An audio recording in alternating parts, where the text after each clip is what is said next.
Everest is to the right, Choyu is to the left. We did an acclimatization hike up a local peak with the team. It was hard to take it slow, but doing so made the climb easy. All right, so you see these pickup trucks here? They carry all of our gear to base camp. The drive from Tingri heads back towards Shigatse, but then takes a turn south at the entrance to the Mount Everest National Park. It continues through the town of Chietsun before heading up the nauseating switchbacks of the Golula Pass. The top of the pass, at 5,198 meters, offers one of the best views of the Himalayas. Coming down from Golula Pass, you reach Jiaxi Zongcun, where we picked up last-minute Oreos. Another couple of hours, and we pulled up to the new Rongbuk Monastery. And permit check.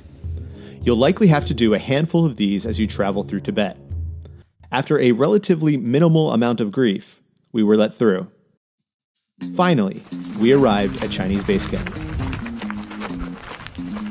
The sun dipped behind the mountains, and I headed to my tent. I had wanted to wait for the sunbeams to get up, but the whipping of the prayer flags against my tent that fellow climber Martin had put up the night before urged me out. After taking care of the morning business, we headed into our black Tibetan tea house-themed tent and warmed up with tea while the kitchen boys, as they're called, Nobu and Tashi, brought in breakfast. The Sherpas sorted gear, we sorted gear. The goal was to get everything ready for moving up the mountain. While the yaks would be constantly traveling between the camps, this first big movement of equipment is when you want to organize everything you will need for higher up. The better you can plan for what you need at successive camps, the less shuffling of gear and carrying you will have to do later on. Staring at the peak, you squint your eyes to find Camp 3, the exit cracks, and the 3 steps. Large cliffs that are known as the crux of the North Ridge route. The next morning, Team Yak and its herdsmen had arrived. Each yak costs $350 to carry gear to advance base camp. This was the time to earn their keep. Yaks weigh the same amount as 2 grand pianos. They can survive winters at high altitudes where the temperatures can get down to negative 40 degrees. And lucky for us, they can carry heavy loads at high altitudes. The whole SummitClimb team decided to make it a group effort, and we all left camp together.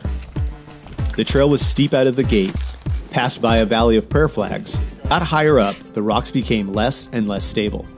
We got back to our tent just in time for our own dinner. Zhangbu lit the heater. Then Zhangbu, in full smile, surprised us with maybe the highest apple pie in the world. While we were all enjoying the comforts of base camp, we knew they wouldn't last. Tomorrow, we would move up the mountain. Our team left Chinese base camp in a couple of small clumps. Everybody having their own pace and or people they felt they could enjoy the next 4 to 7 hours with.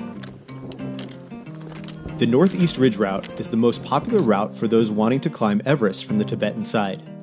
The trail starts at Chinese base camp and meanders at a slight grade along the north side of the Rongbuk Glacier for approximately 5 kilometers, until you reach the confluence of the Rongbuk East Glacier. There, the trail gets much steeper as it follows the west side of the Rongbuk East Glacier another 5 kilometers to intermediate base camp. Most teams spend a night here. Then, the next day, you have some very steep up and downs as the trail, the Miracle Highway, provides you safe passage through an otherwise impassable glacier. After 11 kilometers, you reach advanced base camp. There, the Yak Brigades stop. Our climb was just starting. Remnants of the receding Rongbuk Glacier are all around you. To the right, there is an enormous glacial lake, and to the left, several massive boulders precariously perched on debris spires. Another highlight, and one of the main reasons to climb Everest from the north side, are the stunning views. You can't help but rejoice in the moment. Another hour up a steep grade, and we all took a break at what became known fondly by our team as Lunchtime Corner. As we continued up the East Rongbuk Glacier, we were joined by Tibetan blue sheep. Not as blue as I had imagined, but more friendly than I could have ever expected. We all chugged along, and before we knew it, we caught up to the yaks that had left earlier that morning. The yaks were very shy. We learned that unless you wanted a staring contest, it's best to move off the trail to let them by. We rolled into intermediate base camp, and it was clear that the yaks ran this spot. They ate where they wanted, pooped where they wanted, and ran through tent lines if they wanted. Line! Tent! The trail from IBC to ABC is known as the Miracle Highway.